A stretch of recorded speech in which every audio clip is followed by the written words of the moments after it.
What's up, guys? It's your girl T, aka the Nappy Headed Jojoba, here with a halfway point review of Natacha Océane's Cut. Cut is the newest program released by Natacha Océane. She is a YouTuber, she is an Instagrammer, just generally a fitness and healthy eating personality. I actually had never heard of her until one of you guys suggested I go check her out around the time I finished the Megan Grub Peach Plan 2, which I also reviewed on the first ever She Tried It, which you can watch right here. I've been getting loads of suggestions for other programs to try from you guys, so thank you for those. Keep them coming. But in the end, this is but a benevolent dictatorship, and I will choose what I want to do because I am the one shelling out the money. So it has to be something I'm at least interested in trying. And with Natacha, pretty much the instant I started checking out her YouTube videos, I was hooked. The way she trains, her overall personality and exuberance, as well as her sort of philosophy about eating, food, nutrition, and how it relates to exercise and performance is completely harmonious with my beliefs as well. Within 3 to 4 weeks of me even discovering her, she released her program Cut. Prior to that, she had released another program called Move. I actually have purchased both programs, but I decided to try Cut first as it's the one that's a little bit newer and the one that people might be more interested in hearing about. The philosophy behind Cut is more or less based on changing your body composition so that you can shed fat rather than just weight, but actual targeting fat loss, as well as increasing your lean mass to increase your ability to eat more food. Because I am going to do a full-on review after I have completed the 10 weeks of Cut, I'm going to be a bit brief here and going into the behind-the-scenes facts, but I will link her website where you can check out more information on the program here for yourself. And I'm going to keep this review to be more the broad strokes so that the two videos aren't completely redundant. Inevitably, there will be some redundancies though, but here we go. I started Cut on June 18th. I am currently about halfway through week 6, and today is July, hold on a second, 22nd. So with some quick math there, you can already see that I've been doing the program at an accelerated rate. 1, because I'm really enjoying it, and 2, because I want to be able to get through it as fast as possible without injuring myself. Too late, but we'll get to that later, so that I can ultimately complete the program and get the review out. The program is designed to be done over 10 weeks with 6 workouts programmed per week, but really it is 5 workouts that are programmed each week.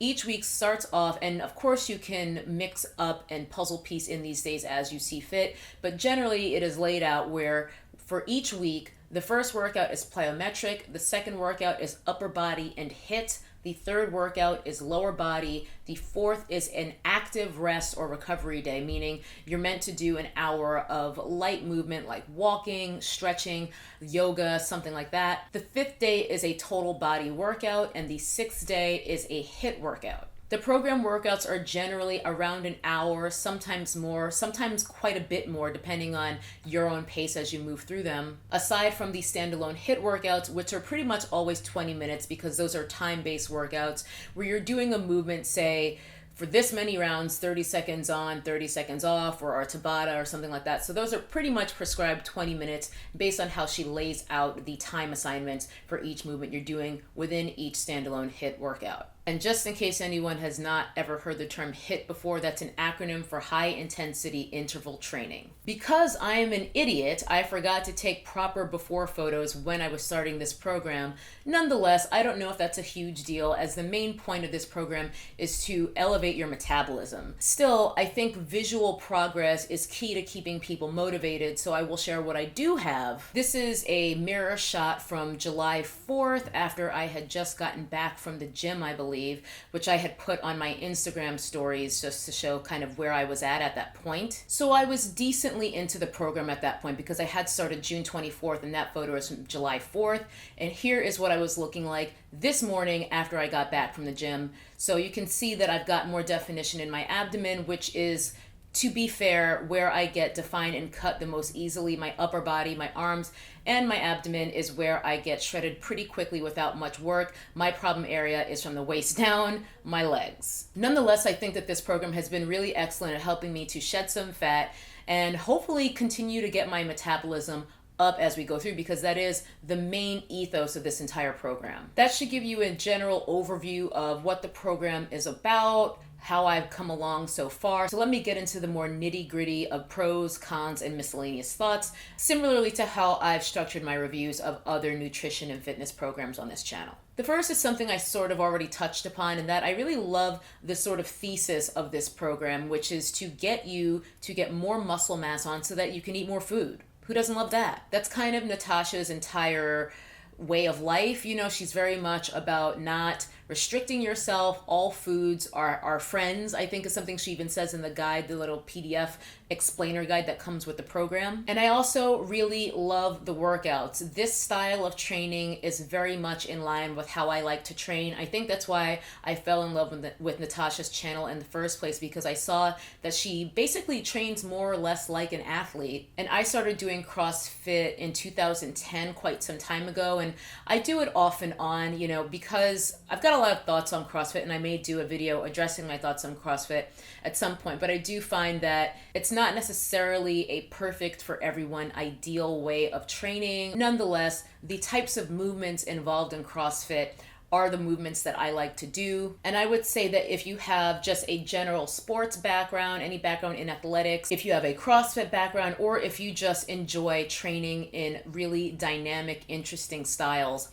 you probably will enjoy this program. Just the fact alone that this program has a plyometrics day piqued my interest, because I love plyometrics training, probably because my body is like 98% fast twitch muscle fibers, but whatever. I think jump training, provided it doesn't mess with any injuries or whatever that you may have, is an excellent thing to include and incorporate into any exercise program. So the fact that you're consistently performing plyometric moves throughout this, I think is great, it's unique, and it actually, in my opinion, adds value to this program because it sets it apart from a lot of the more generic guides that you see out there from these Instagram or YouTubers. The program also has lots of dynamic movements that manage to not be try hard. She's not intentionally making things quirky or weird just to set herself apart. It's just movements that are in many ways foundational, functional movements, but that often get neglected. Or it'll be interesting twists on foundational movements that still manage to not be weird just for the sake of being weird. I feel like I often see videos of Instagram trainers where they're doing bizarre workouts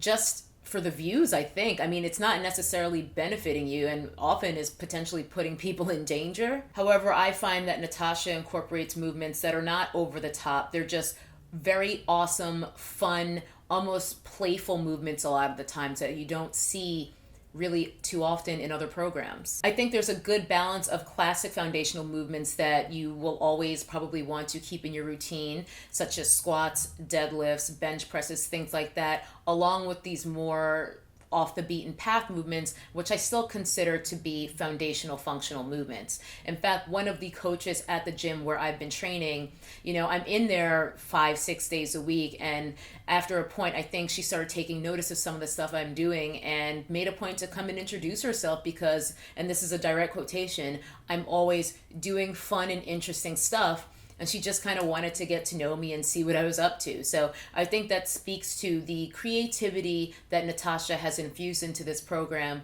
without it being anything where it's just like, what is the point of this like 18-step man maker push? You know what I mean? You're seeing trainers do things just for the sake of being unique without actually thinking about, is it necessary or helpful? The next pro is my results so far. As I said, I'm just over halfway through the program. I've done about half of the workouts in week 6 as of the day I'm recording this video, and I'm fairly impressed with my results. Now, there's a caveat here, and that is that that's also because I've also been really looking after my nutrition. I've said many times in other fitness related videos on this channel that working out is important and it's great and it's necessary for your overall health, but for the most part, your overall size is 90% diet. I've heard people say 70%, 80%.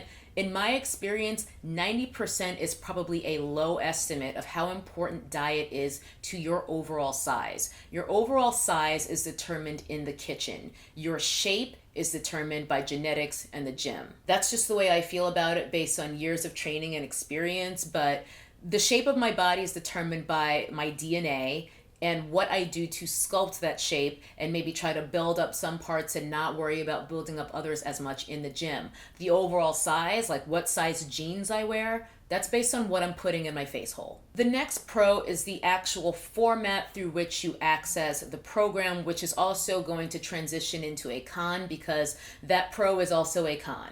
Bear with me, it'll make sense in a moment. Rather than being a PDF, the way that you access this program is through an app called Athlete. Not sure why they decided to name the app Athlete, but maybe it was just a Cockney gentleman deciding he would spell athlete phonetically based on his own accent. And Athlete is cool when it works. How often does it work? I would say 60% of the time if I'm being generous. But when it works, it is a cool interface because it allows you to see all of the movements in a particular workout and tick them off as you go through, input your weights for whatever movement, and so on and so forth. As well, as you progress through the program, it shows you how many reps you've completed in total, how many exercises you've done, what percentage of the program you've completed, how many workouts you've done overall, that sort of thing. And seeing that go up and up as you progress, it's extremely encouraging. After I finished my first workout in Cut, I think it said I was something like 2% completed, and I was just like, oh dear. But now I am, according to the app, 57% completed. You might be able to see here, I don't know how bad the glare is going to be,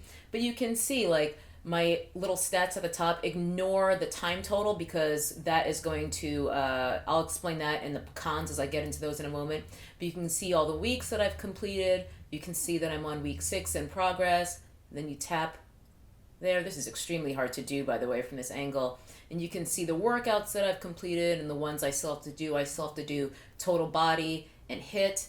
And then if you wanted to just go into a workout there, you can see all the movements.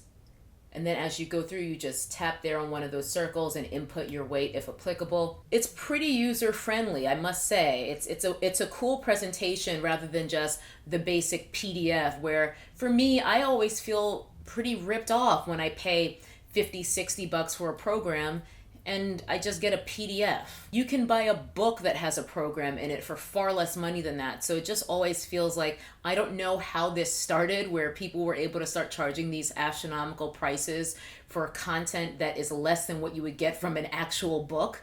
But here we are. While we're talking about Athlete, I'm going to go ahead and transition into the cons. And the first con is that Athlete is a total piece of shit. As I said in the pros, when it works, it's great, but that's only about half the time. There have been a number of workouts where it has completely crashed and lost all of my workout data. That's why I told you to ignore the total time spent exercising in that kind of dashboard screen, because it's not accurate. There's no way that I spent 3 hours, 16 minutes, and 5 seconds to complete 34 workouts and 971 sets, 7,680 reps. I did all that in 3 hours, 16 minutes, and 5 seconds. I don't think so. So there have been many workouts where everything was lost and I had to go back in and just manually try to remember, oh, I think I lifted this heavy on this exercise, and then just go through at the end and put everything back in all over again. Not to mention I lost any notes I might have put, because there is a little section where in each workout you can put notes like I went down from 65 to 55 pounds on set 3 because it was too heavy, that sort of thing.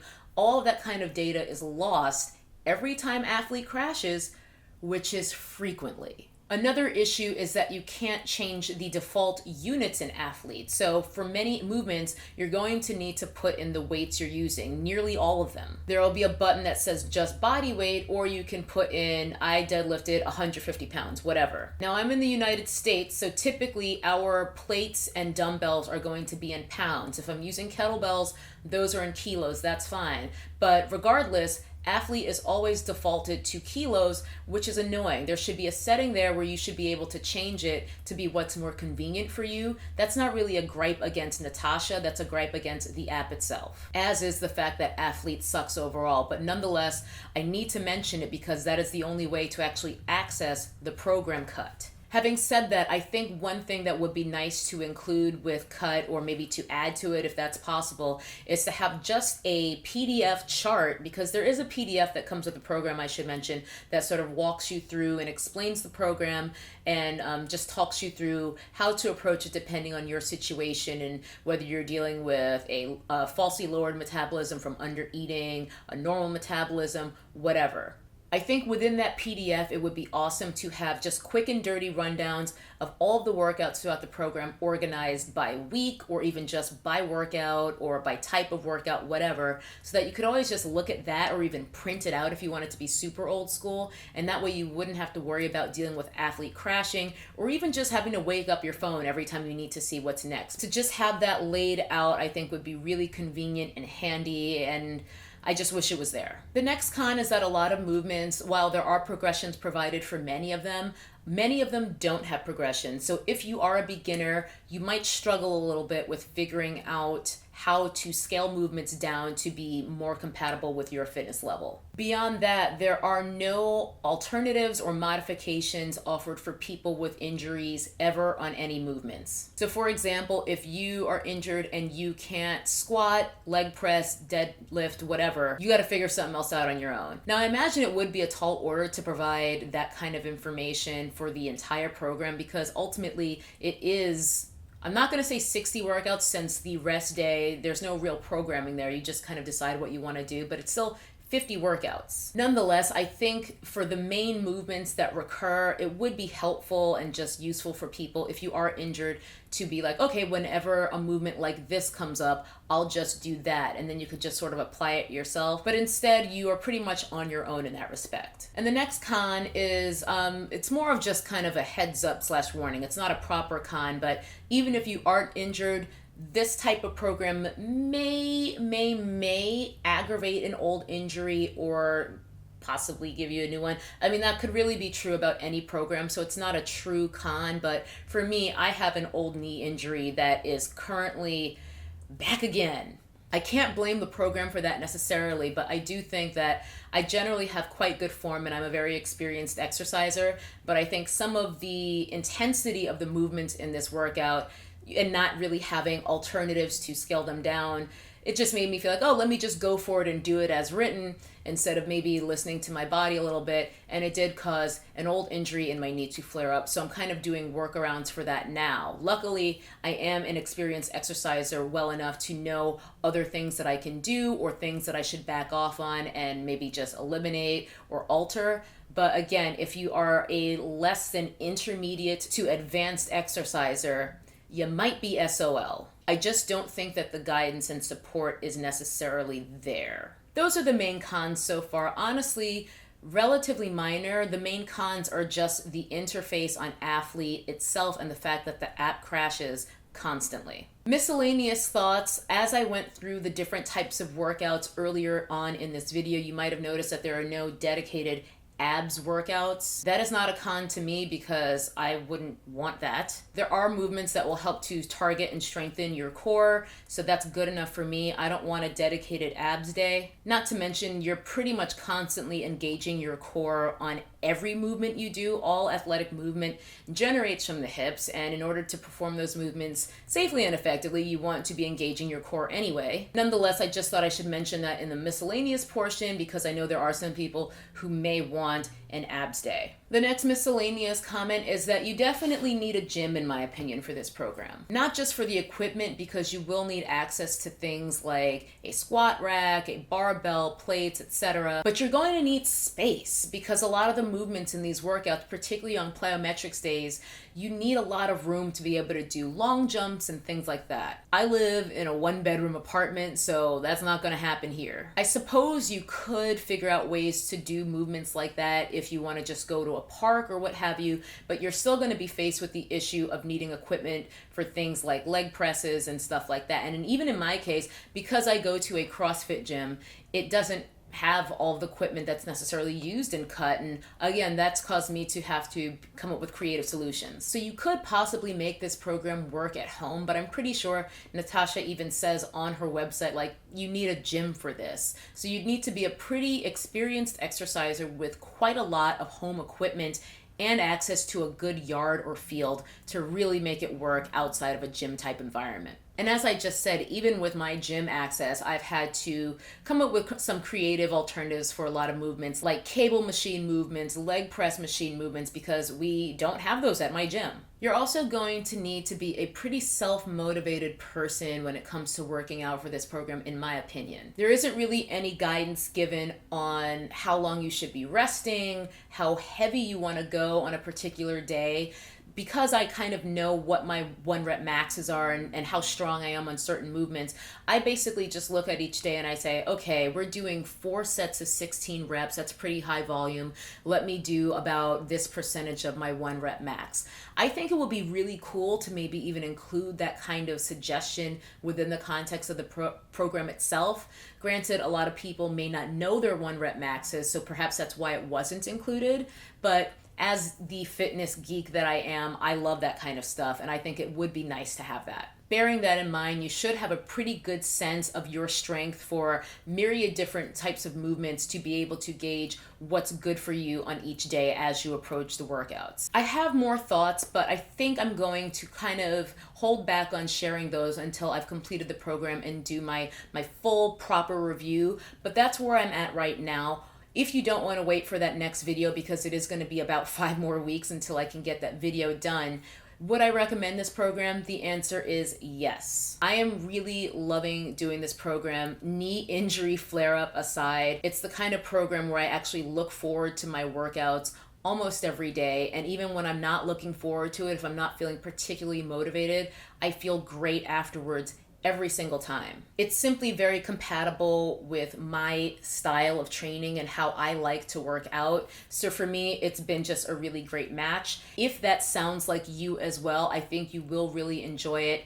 And ultimately, even with the issues with Athlete being inconsistent and unreliable, I think the program is worth the money. Anyway, that is it for this halfway point review of Natacha Océane's Cut. I hope this was helpful for you if you're trying to decide whether you want to invest in the program or not.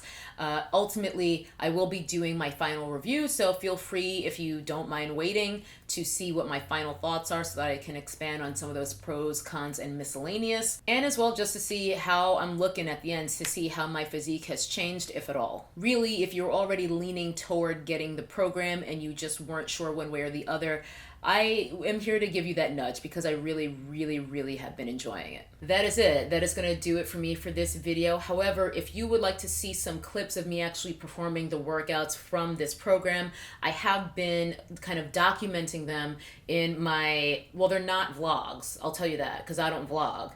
So in my not vlogs, you can check some clips out right here in pretty much any one of them, whichever one you decide to watch, because there's workout footage in every single one, and that is going to do it. So thank you for watching, and I will see you in the next video. Bye-bye.